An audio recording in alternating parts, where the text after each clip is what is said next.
श्री देवर्षि नारद जी कहते हैं, मनीषितम ही प्राप्नोति चिंतयन मधुसूदनम एकांत भक्ति सततम नारायण परायण। भगवान जब कृपा करते हैं तो अपनी एकांत भक्ति प्रदान करने के लिए अपने एकांतिक प्रेमियों का संग देते हैं।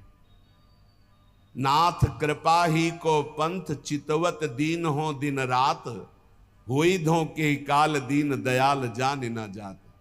रात दिन केवल प्रभु की कृपा की बाट जो होने वाले को भगवत महाप्रेमी इनका संग मिलता है, जो रात दिन भगवान की कृपा की बाट। प्रभु मैं तो अज्ञानी नीच अधम हूँ, मुझे पता नहीं आपकी कैसे प्राप्ति होगी, अब आप ही कृपा करो। तो भगवान ऐसे संतों से जोड़ देते हैं। जब भारी व्याकुलता होती है, मुमुक्षुता होती है या भगवत प्राप्ति की चाह होती है, मनीषितम ही प्राप्नोति चिंतन मधुसूदनम एकांत भक्ति सततम नारायण परायणा।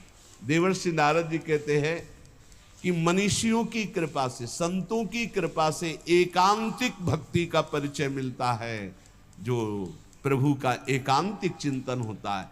यद दुर्लभम यद प्राप्यम मानुषो यन्न गोचरम तदप्य प्रार्थितो ध्यातो ददाति मधुसूदना। जो दुर्लभ है, अप्राप्य है, वो संतों से प्राप्त किया जाता है। संतों के पास जाकर भोगों की याचना करना, रोग निवृत्ति की बात करना, कामनाओं की पूर्ति होना या वोट आदि के लिए बात करना, ये बहुत व्यर्थ की बातें हैं। ये आपका व्यवहारिक विषय, आप इसको देखिए। आप संतों के पास जाइए परम पद प्राप्ति के लिए, भगवत प्राप्ति के लिए, ईश्वर निरंतर चिंतन करते हुए कैसे हमको स्वीकार करे, इस बात के लिए जाइए। जो दुर्लभ है, यद दुर्लभम यद प्राप्यम मनुष्यो यन्न गोचरम, जहां मन की कल्पना भी नहीं पहुंच सकती है, भावना भी नहीं पहुंच सकती है, ऐसे भगवान के ध्यान, ऐसे भगवान के स्मरण का अधिकार भगवत प्रेमी महात्माओं के संग से प्राप्त होता है। भगवान ने भी श्री अर्जुन जी को जब बताया कि द्रव्य यज्ञ, स्वाध्याय यज्ञ, ब्रह्म यज्ञ, भगवद अर्पण यज्ञ, ये सब यज्ञ हैं, इन श्रेयान द्रव्य मयाद्यज्ञास ज्ञान यज्ञ परंतप सर्वम कर्माखिलम पार्थ ज्ञाने परिसमाप्तये। अर्जुन, जितनी भी मैंने यज्ञ वर्णन की, द्रव्यमय यज्ञों से ज्ञान यज्ञ श्रेष्ठ है, क्योंकि ज्ञान यज्ञ में सब कर्म भस्म हो जाते हैं और जीव जीवन मुक्त हो जाता है। ज्ञान यज्ञ में एक होता है कृपा से ज्ञान की प्राप्ति होना, एक होता है साधन से ज्ञान की प्राप्ति होना।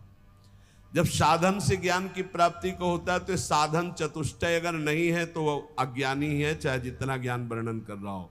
पहला साधन चतुष्टय है विवेक, दूसरा है वैराग्य, और तीसरे में 6 साधन है, इसे षट संपत्ति कहते हैं। सम दम श्रद्धा उपरति तितिक्षा और समाधान, और चौथा है मुमुक्षुता। ये 4 बातें होने पर ही वो ज्ञान मार्ग का अधिकारी हो सकता है।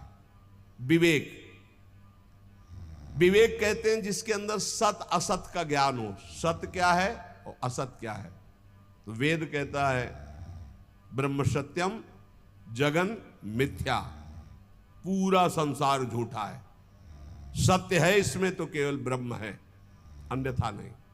जैसे भगवान शंकर कह रहे, उमा कहूं मैं अनुभव अपना, सत हरिभजन और जगत सब सपना। सपने की तरह मिथ्या, जैसे स्वप्न में कुछ भी सत्य नहीं होता, ये जगने पर पता चलता है, ऐसे ही संसार में भगवान के सिवा कुछ सत्य नहीं है। ये तब पता चलेगा जब तुम्हारे अंदर ज्ञान प्राप्त हो जाएगा, ज्ञान जागृत होगा। पहला है विवेक, सत असत का ज्ञान हो जाना, इसे विवेक कहते हैं। दूसरा है वैराग्य। वैराग्य का तात्पर्य है लोक परलोक के समस्त भोगों से भोगने की इच्छा का त्याग, भोग में सुख बुद्धि का त्याग, समीप भोग होने पर भोगने की न इच्छा होना, इसे वैराग्य कहते हैं। अब षट संपत्ति का वर्णन, बोले षट संपत्ति में सम, मन को इंद्रियों के विषयों से हटाकर अपने लक्ष्य में लगाना, उसे सम कहते हैं। और इंद्रियों को विषयों से हटा करके लक्ष्य पर स्थित कर देना, उसे दम कहते हैं। इंद्रिय और मन पर विजय प्राप्त करने को समदम कहते हैं। सम और दम, फिर श्रद्धा। शास्त्र और गुरु के वचनों में बिल्कुल ज्यों का त्यों विश्वास हो जाना, उसे श्रद्धा कहते हैं। फिर उपरति, उपरति कहते हैं जैसे हमारे अंदर भोगने की इच्छा है पर मैं भोगूंगा नहीं क्योंकि भगवत प्राप्ति करनी, इसे कहते हैं त्याग। भोग सामग्री है पर भोगने की इच्छा ही नहीं, इसे कहते हैं वैराग्य। पर कोई भोग सामग्री है ऐसा बोध ही न रह जाना, इसे उपरति कहते हैं। ज्ञान प्राप्ति के लिए त्याग वैराग्य से बढ़कर उपरति की आवश्यकता है। उपरति, वृत्तियों का किंचन मात्र भी कोई भोग है ऐसा ज्ञान न रह जाना, उपरति कहते हैं। भोग है ऐसा ज्ञान ही न रह जाना। और तितिक्षा, सर्दी गर्मी, मान अपमान, निंदा स्तुति, इन सबको समान भाव से सह जाना तितिक्षा कहते हैं।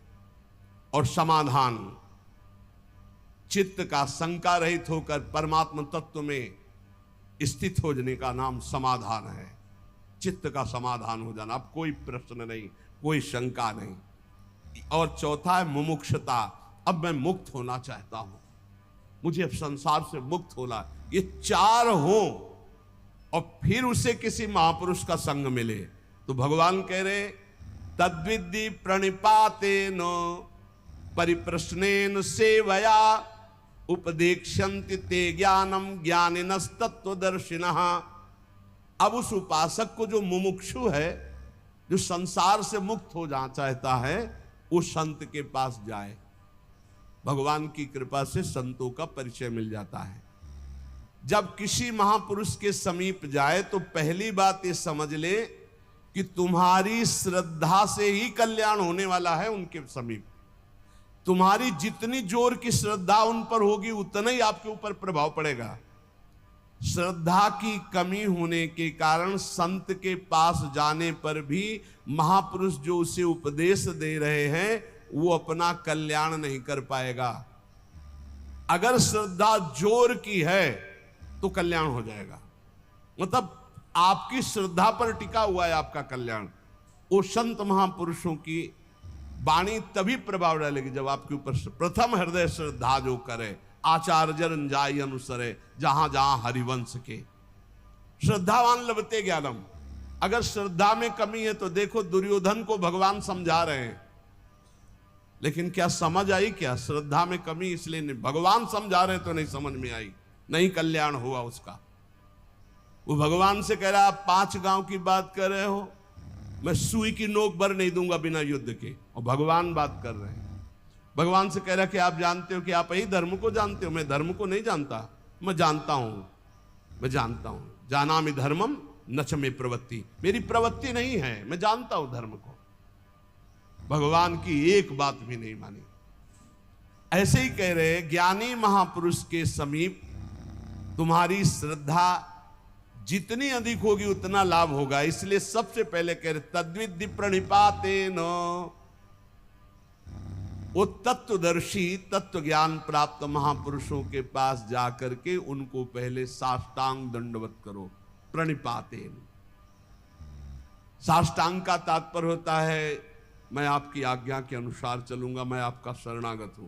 पूरा ऐसे हाथ उठा के, जब हम साष्टांग जब करते हैं तो ऐसे करते हैं, हाथ उठाते हैं फिर हाथ जोड़ते हैं फिर लेट जाते हैं, उसे साष्टांग दंडवत करते हैं। प्रणिपातेन, ज्ञान की प्राप्ति के लिए संत स्वरूप सदगुरु के पास जाकर उन्हें साष्टांग दंडवत प्रणाम करे, अर्थात नीचवत सेवेत सदगुरुम। सदगुरु का सेवन अपने को सबसे नीच समझकर किया जाता है। अपने शरीर से गुरु का कभी निरादर तिरस्कार ना होने पाए, इसलिए जब गुरुदेव सामने हो तो नम्र हाथ जोड़कर सरलता पूर्वक उनके सामने पेश हो। जिज्ञासु मुमुक्षु उपासक को चाहिए कि उन गुरुदेव भगवान को सेवा के द्वारा प्रसन्न कर ले। अपने आप को उनकी आज्ञा के अधीन करना ही उनकी प्रसन्नता है। इसीलिए भगवान कह रहे सेवया, पहले प्रणिपातेन फिर सेवया। वैसे सेवा शब्द से तत्काल बुद्धि सबकी आती है कि वस्तु पदार्थ हाथ पैर दबाना, ये सब गुरु सेवा के अंतर्गत। इसका मतलब गुरु सेवा केवल यही नहीं है, सेवा का एक ये बाहरी अंग है। गुरुदेव को अपना शरीर प्रिय नहीं जितना उनके वचन प्रिय, सिद्धांत प्रिय है। जो उनके शरीर की सेवा करे और सिद्धांत की अवहेलना करे तो कभी सेवा नहीं मानी जाएगी। और यदि शरीर सेवा ना मिले और केवल उनके हम सिद्धांत का पालन कर रहे हैं तो गुरु प्रसन्न हो जाएंगे, गुरु की सेवा बन गई। संत महापुरुषों की सबसे बड़ी सेवा है उनकी आज्ञा के अनुसार अपना जीवन बना लेना। सुन लीजिए, भगवान की बात है। संत महापुरुषों की सबसे बड़ी सेवा, गुरुजनों की सबसे बड़ी सेवा उनकी आज्ञा का पालन करना। फिर कह रहे परिप्रश्नेन, परिप्रश्नेन सरलता पूर्वक अभिमान रहित होकर केवल भगवत संबंधी प्रश्न करने चाहिए संत और गुरुजनों से। केवल परमात्म तत्व संबंधी प्रश्न करने चाहिए। जिज्ञासु भाव से सरलता पूर्वक, नम्रता पूर्वक प्रश्न करना चाहिए।